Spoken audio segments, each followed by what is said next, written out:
2025 ခုနှစ်အထွေထွေရွေးကောက်ပွဲတွင်ဝင်ရောက်ရှင်ပြိုင်မည်ပြည်ထောင်စုကြံ့ခိုင်ရေးနှင့်ဖွံ့ဖြိုးရေးပါတီမှကိုယ်စားလှယ်လောင်းများနှင့်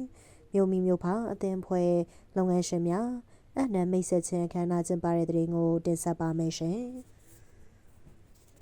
2025 ခုနှစ်အထွေထွေရွေးကောက်ပွဲတွင်ဝင်ရောက်ရှင်ပြိုင်မည်တောင်ကြီးမြို့ပြည်ထောင်စုကြံ့ခိုင်ရေးနှင့်ဖွံ့ဖြိုးရေးပါတီမှ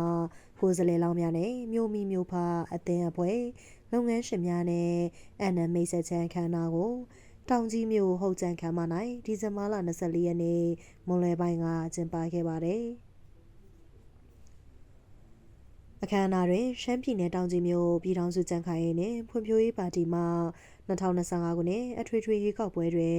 ဝင်ရောက်ရှင်ပြိုင်ကြမည်ကိုယ်စားလှယ်များ၏ကိုရေးအချင်းအထုပ်ပတ်တီကိုအခမ်းအနားတက်ရောက်လာသည့်မြို့မိမြို့ဖများလူမှုရေးအသင်းအဖွဲ့များလုပ်ငန်းရှင်များမိဘပြည်သူများထံသို့ရှင်းလင်းတင်ပြခဲ့ပါတယ်။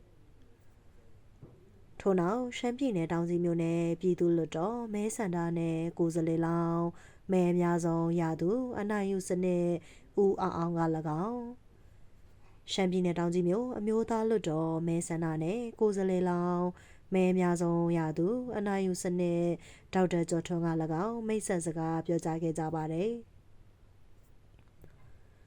ဆက်လက်၍ရှမ်းပြည်နယ်လွှတ်တော်တွင်အချို့ကြားကိုစားပြုစနစ် PR ဖြင့်ဝင်ရောက်ရှင်ပြိုင်မည်ရှမ်းပြည်နယ်ပြည်ထောင်စုကြံ့ခိုင်ရေးနှင့်ဖွံ့ဖြိုးရေးပါတီဥက္ကဋ္ဌ